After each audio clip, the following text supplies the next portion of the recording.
ಗಣತಿ ಹಿಂದೆ BPL card ರದ್ದು ಹುನ್ನಾರ ಆಗುತ್ತಾ? ಬಳ್ಳಾರಿಯಲ್ಲಿ ಮಾಜಿ ಸಚಿವ ಶ್ರೀರಾಮುಲು ಆರೋಪವನ್ನ ಮಾಡಿದ್ದಾರೆ. ಸಮೀಕ್ಷೆಗೆ ಬಜೆಟ್ನಲ್ಲಿ 420 ಕೋಟಿ ನಿಗದಿ.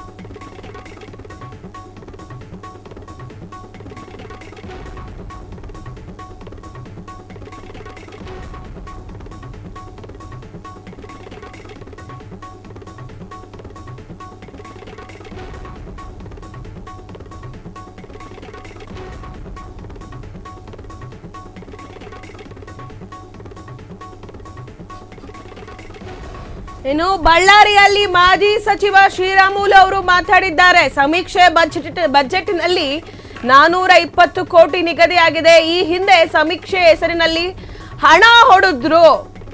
ಇದೀಗ ಮತ್ತೆ ಸಮೀಕ್ಷೆಗೆಂದು ಕೋಟ್ಯಾಂತರ ಹಣ ಮೀಸಲಿಡ್ತಿದ್ದಾರೆ. ಇದನ್ನು ಕೂಡ ಹಣ ಲಪ್ಟಾಯಿಸುವಂತ ಒಂದು ಪ್ಲಾನ್ ಆಗಿದೆ. ದುಬಾರಿ ಸಮೀಕ್ಷೆ ಹಿಂದೆ ಸಿಎಂ ದುಡ್ಡು ಹೊಡೆಯುವ ಒಂದು ದೊಡ್ಡ ಹುನ್ನಾರ ಇದೆ. 10 ವರ್ಷಗಳ ಹಿಂದೆ ಕಾಂತರಾಜ ಸಮಿತಿಯಿಂದ 150 ಕೋಟಿಯನ್ನ ದೋಚಿದ್ರು. ಈಗ ಅದೇ ಗಣತಿ ಹಿಂದೆ ಬಿಪಿಎಲ್ ಕಾರ್ಡ್ ರದ್ದು ಹುನ್ನಾರವನ್ನ ಇಟ್ಕೊಂಡು ದುಡ್ಡು ದೋಚಲು ಎಲ್ಲರೂ ಕೂಡ ಸಿದ್ಧತೆಯನ್ನ ಮಾಡ್ತಿದ್ದಾರೆ. ಬಳ್ಳಾರಿಯಲ್ಲಿ ಶ್ರೀರಾಮುಲು ಅವರ ಒಂದು ದೊಡ್ಡ ಆರೋಪ ಈಗ ಬರೋಬ್ಬರಿ 420 ಕೋಟಿ ನಿಗದಿಯಾಗಿದೆ. ಈ ಹಿಂದೆ ಸಮೀಕ್ಷೆ ಹೆಸರಿನಲ್ಲಿ ಹಣ ಹೊಡೆದಿದ್ರು. ಈಗಲೂ ಕೂಡ ಅದನ್ನೇ ಮಾಡೋದಕ್ಕೆ ಹೊರಟಿದ್ದಾರೆ. ಇದೀಗ ಮತ್ತೆ ಸಮೀಕ್ಷೆಗಂದು ಕೋಟ್ಯಾಂತರ ಹಣ ಮೀಸಲನ್ನ ಇಟ್ಟಿದ್ದಾರೆ. ಈ ಮೀಸಲಾದ ಹಣವನ್ನ ಏನ್ ಮಾಡ್ತಾರೆ? ಸಮೀಕ್ಷೆಗೆ ಅಷ್ಟೊಂದು ಹಣ ಬೇಕಾ? 10 ವರ್ಷದ ಹಿಂದೆ ಕಾಂತರಾಜ ಸಮಿತಿಯಿಂದ 150 ಕೋಟಿ ಖರ್ಚನ್ನ ಮಾಡಿದ್ರು. ಅವೈಜ್ಞಾನಿಕ ಎಂದು ಇದೀಗ 60 ಪ್ರಶ್ನೆಗಳ ಸಮೀಕ್ಷೆ ಸರ್ಕಾರ ನಿರ್ಧಾರವನ್ನ ಮಾಡ್ತಿದೆ. ಗಣತಿ ಹಿಂದೆ ಬಿಪಿಎಲ್ ಕಾರ್ಡ್ ರದ್ದು ಹುನ್ನಾರ ಇದು. ಬಳ್ಳಾರಿಯಲ್ಲಿ ಒಂದು ಸ್ಫೋಟಕವಾದ ಹೇಳಿಕೆಯನ್ನ ಕೊಟ್ಟಿರುವಂತ ಶ್ರೀರಾಮುಲು ಅವರು, ಮಾಜಿ ಸಚಿವ ಶ್ರೀರಾಮುಲು ಅವರು, ಕೋಟಿ ದುಡ್ಡು ಹೊಡೆಯೋದಕ್ಕೆ ಲಪ್ಟಾಯಿಸೋದಕ್ಕೆ ಇದೊಂದು ಹುನ್ನಾರ, ಸಮೀಕ್ಷೆ ಅನ್ನೋದು ಒಂದು ದೊಡ್ಡ ಹುನ್ನಾರ ಅಂತ ಹೇಳಿದ್ದಾರೆ. ಬನ್ನಿ ಅವ್ರು ಏನ್ ಮಾತಾಡಿದ್ದಾರೆ ಕೇಳ್ಕೊಂಬರೋಣ.